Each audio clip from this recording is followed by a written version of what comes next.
Hello and welcome to All in the Game. This is the show where we get you the lowdown on what's been making news in the world of sport over the past week. Hope you all had a rocking Diwali. I'm Veeru Murugappan and here's a quick look at what's coming up on this week's show. The Commonwealth mess just got murkier, but will this cost India the games? The Indian team for the first two ODIs against Australia has been announced. No Dravid, but Yuvi and Viru return. The BCCI sacks Robin Singh and Venkatesh Prasad as fielding and bowling coaches. And the city's top squash players gear up for the Junior National Championships in Indore. Right, all that and so much more coming up. But first up, it should be India's moment of great pride and glory. But instead, the Commonwealth Games have been reduced to an ugly spat between Suresh Kalmadi and the Federation CEO, Mike Hooper. Kalmadi is determined to push for Hooper's removal, even though the Federation chief, Michael Fennell, has rejected it. We bring you this report from our network channel, NDTV 24/7. I'm confident that my board will support that position. I don't believe I'm wrong. Excuse me. I'm responding to... If you have to respond, you respond at home, not in our office. Hey, film this, guys. Film this. I'm finishing this interview, and then after that I'll honour your request. But you understand, this is the office, and then if the chairman has mentioned something... I'm a member of the Nobody LC. can... Yes, of course. It doesn't mean if chairman then speaks against me, I can hold the press conference in the office. I'm not holding a press conference. They came to see me. We can go into my office and do it in my office then and there. We can do it in my office and there. I don't think it's wise. Well, I will do what I choose to do, given your chairman's comments today. So let's carry on. Please carry on. Finish this. The Commonwealth mess just got murkier. The Indian Organising Committee trying in a way to gag Mike Hooper, the CEO of the CGF, saying he cannot use their office to speak to reporters. A new low in the clash of egos between the Organising Committee and the Commonwealth Games Federation.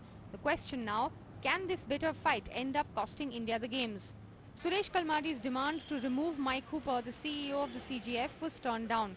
Federation President Michael Fennell has said that Hooper has a vital role to play with the Delhi Games. He has said, "We are disappointed in receiving this request to remove Mr. Hooper from Delhi given his unquestionable commitment.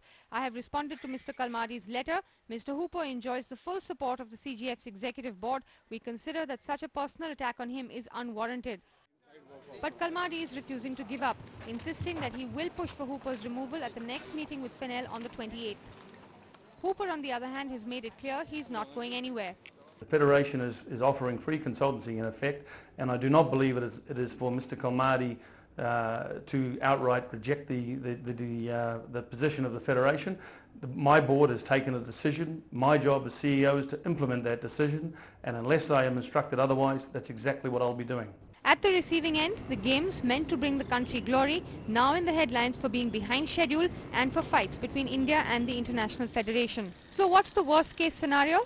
Kalmadi and other members of the IOA and the Organising Committee are portraying as racist the CGF's demand of an independent technical review committee, which is unprecedented in the history of the Commonwealth Games. But the CGF insists it is essential and in effect free consultancy. So if the standoff continues, could the CGF take the Games out of India? For now, these are hypothetical questions, but many feel that unless some urgent measures are taken, the Commonwealth Games may just die a sudden death. Right, a big mess indeed there. Now, this past week, the Diwali fireworks started early as far as Team India were concerned. Veteran batsman Rahul Dravid was not named in the 15-man squad for the first two ODIs against the Aussies. However, the duo of Virender Sehwag and Yuvraj Singh returned to the team. In the bowling department, Chennai Super Kings rookie pacer Sudeep Tyagi has got his first national call-up. It was all smiles as the captain of the Indian team and the chairman of the selection committee posed for photographs. This was probably one of the most tricky selections in recent times, and as expected, change was the name of the game. The big question mark was on Rahul Dravid, and the ball failed to find favour with the selectors, who decided to persist with youngsters like Virat Kohli. Chris Srikanth is extremely confident about the squad that has been chosen. I am very confident that our team will do very well. Let's not forget, in bilateral series, we've always done well in the last 1 year, 1.5 years, and I'm confident we'll do very well. No Dravid, but Viru and Yuvi are back in the team. Yuvraj, who's still recuperating from a fractured finger, is likely to be fit for the first ODI on the 25th, while Sehwag has already recovered from his shoulder injury.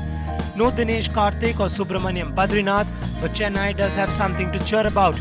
UP speedster Sudeep Tyagi, who plays for the Chennai Super Kings in the IPL, has been named in the team.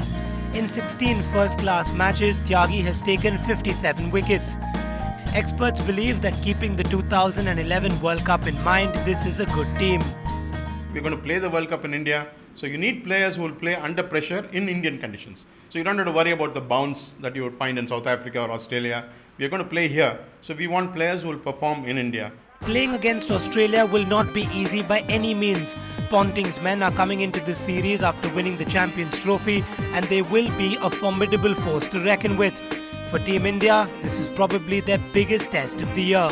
There were a few googlies at this selection meeting, but at the end of the day, getting it right on the pitch will be the key for Team India.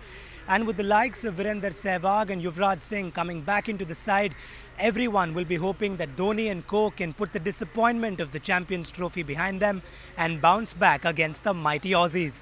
At the M.A. Chidambaram Stadium in Chennai, with camera person Damodaran, Veeru Murugappan for NDTV Hindu. Now, on that same day, the BCCI, in a very surprise move, decided to terminate the services of India's bowling and fielding coaches. Venkatesh Prasad and Robin Singh have both been let go of. The BCCI says they want to give new people a chance. But the big question is, what is the whole truth? Take a look at this story from our network channel NDTV 24/7.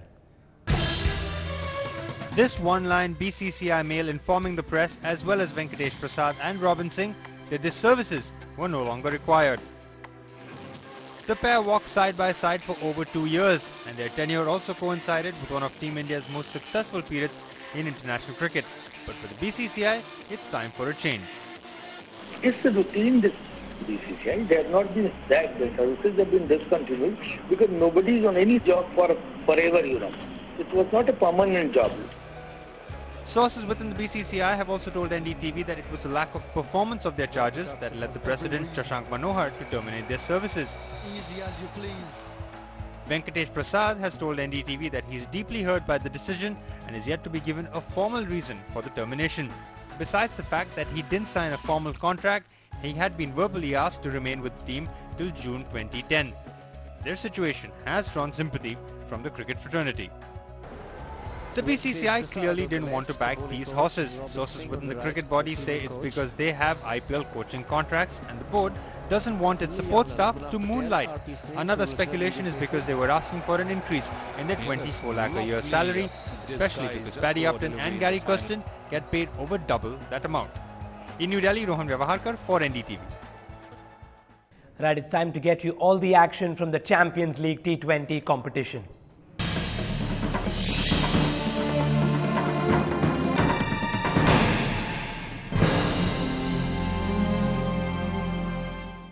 Now, the Cape Cobras defeated the Victoria Bushrangers by 8 wickets to enter the semi-finals of the CLT20 on Saturday. After a bomb scare delayed the start of the League B match by more than an hour and 40 minutes and reduced it to a 17-over-a-side affair, paceman Mondes Ondeki inflicted early blows to restrict Victoria to 125 for 5. Towards the close of the innings, 2 unbeaten knocks of 29 and 18 by Andrew McDonald and Matthew Wade respectively helped Victoria cross the 100-run mark. Chasing the modest total, the Cobras started on an attacking note with skipper Andrew Patik cracking a boundary of Shane Harwood in the very first ball of the innings. But paceman Peter Siddle put on the brakes immediately as Patik offered an easy catch to McDonald at mid-wicket. Then it was the Henry David show. David starred with an unbeaten knock of 69 which saw the Cobras home. Staying with some more action from the Champions League T20, the Royal Challengers Bangalore won by 8 wickets to oust the Delhi Daredevils from the tournament.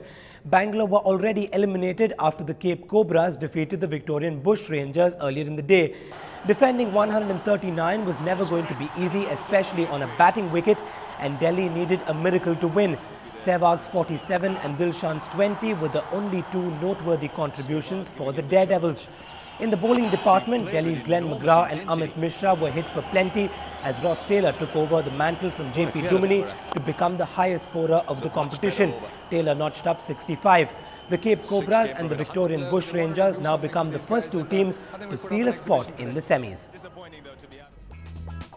We're just getting started on All in the Game. Stay with us. We'll be right back.